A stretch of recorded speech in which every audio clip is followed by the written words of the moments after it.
आणि आता बातमी आहे ती दमानिया यांनी धनंजय मुंडेंवर केलेल्या आरोपांची। दमानिया यांनी सुद्धा धनंजय मुंडे यांच्यावर आरोप केले। मंत्रिमंडळाच्या परवानगी विना धनंजय मुंडेंनी पैसे वर्ग करण्याचे आदेश दिले असा आरोप दमानिया यांनी केलाय। कृषी विभागाच्या पत्रामध्ये 23 सप्टेंबर आणि 30 सप्टेंबरला प्रस्ताव मंजूर झाल्याचा उल्लेख असून प्रस्ताव मंजूर झालाच नाही असा दावा दमानिया यांनी केलाय। दमानिया यांनी मुंडेंवर 200 कोटींच्या घोटाळ्याचा आरोपही केलाय।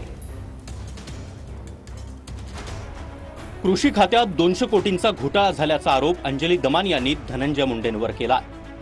धनंजय मुंडेंनी कृषी साहित्याची खरेदी आणि पुरवठा करण्याचे आदेश दिले, पण त्या आदेशाच्या पत्रावर तारीखच नव्हती असा आरोप दमानिया यांनी केला।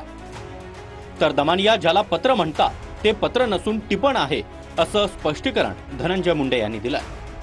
टिपणावर तारीख टाकण्याचा प्रघात नाही असं देखील मुंडेंचं म्हणणं आहे।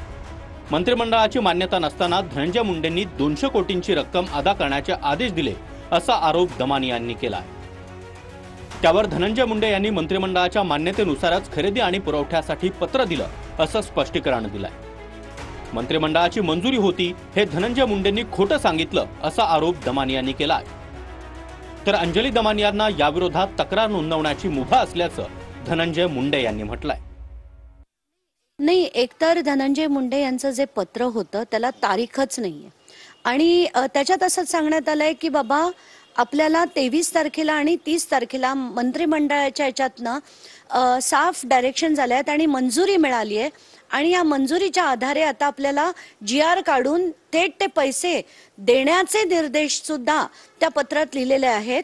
गंमत म्हणजे या पत्रावर तारीख नाही आणि दुसरी गोष्ट म्हणजे कुठल्याही प्रकारे कोणाचीही मंत्रिमंडळाची ना 23 तारखेला मंजुरी होती ना 30 तारखेला मंजुरी होती। कृषी आयुक्त ते कोण बिनवडे म्हणून होते, रवींद्र बिनवडे, त्यांनी स्पष्ट शब्दात लिहिलेलं होतं की जो 500 कोटीचा अतिरिक्त निधी मागितला गेलाय ते 10 नवीन गोष्टी विकत घेण्यासाठी केला गेला होता, त्या घेऊ नये आणि एक प्रत्येक आयटमच्या खाली त्यांनी स्पष्टपणे लिहिलेलं होतं की हे DBT अंतर्गतच देण्यात यावं।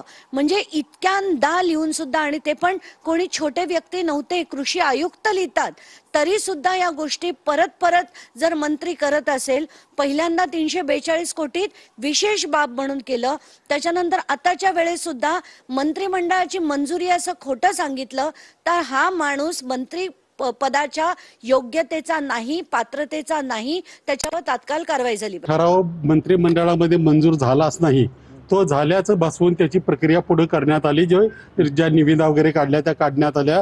आणि ही सगळ्यात गंभीर बाब आहे की मंत्रिमंडळामध्ये जे घडलंच नाही ते घडलं असं भासवणं। विशेष म्हणजे एवढे आरोप झाल्यानंतर त्याच्यावर असे खुलासे देण्यापेक्षा संबंधित पक्षाने, यापूर्वी मनोहर जोशी प्रकरण असेल त्यांच्यावर आरोप झाल्यानंतर त्यांनी लगेच राजीनामा दिलं होतं।